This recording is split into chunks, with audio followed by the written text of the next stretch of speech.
Next, let's take a look at the heat generation term in the weak form. That's this term over here. This is in general called a source term. So you'll see that terminology being used. And source terms have, it's basically a known function. And here, it's a constant, but it could also be a function. In structural mechanics, this could be gravity. So that would be a source term.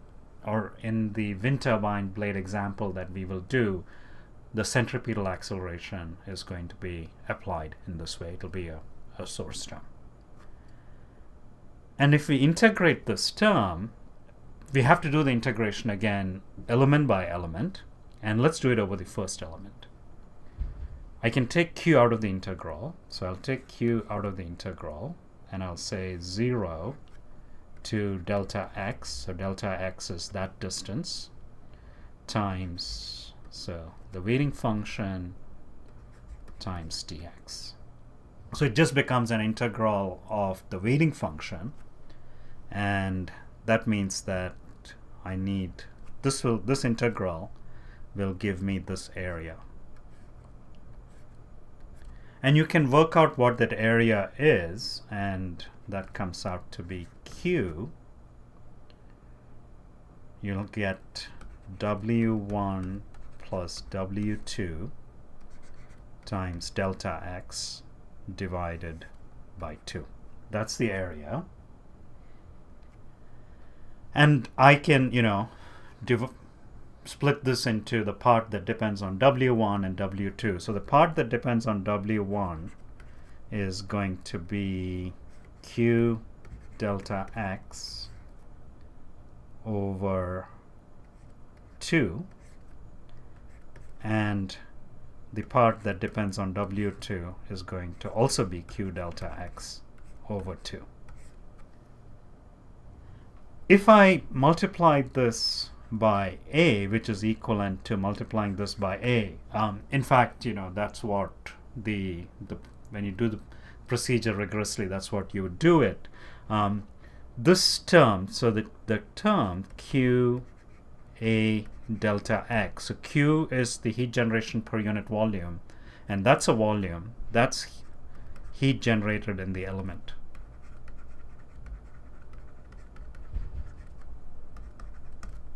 And in this case, that would be for any element because the element lengths are all the same. So this is interesting, right? That when you integrate that term, what happens is you can interpret that as the half of the heat generated is assigned to this and half of it is assigned to this. So if I divide this into 2, half of this heat generated gets assigned here and half of it gets assigned here. And similarly for element 2, half of this will get assigned here and half of this will get assigned here.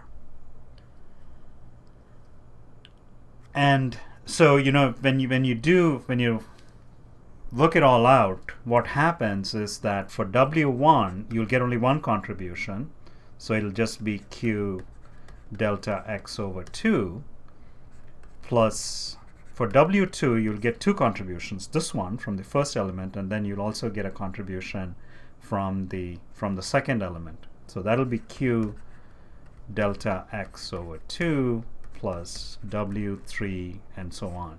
You can work it out. And let me go back to the, I showed all the equations that were multiplied by the weights. So you can see how this term comes about. Okay, that's half of the contribution here. You can see how this term comes about. That includes both of these contributions and so on.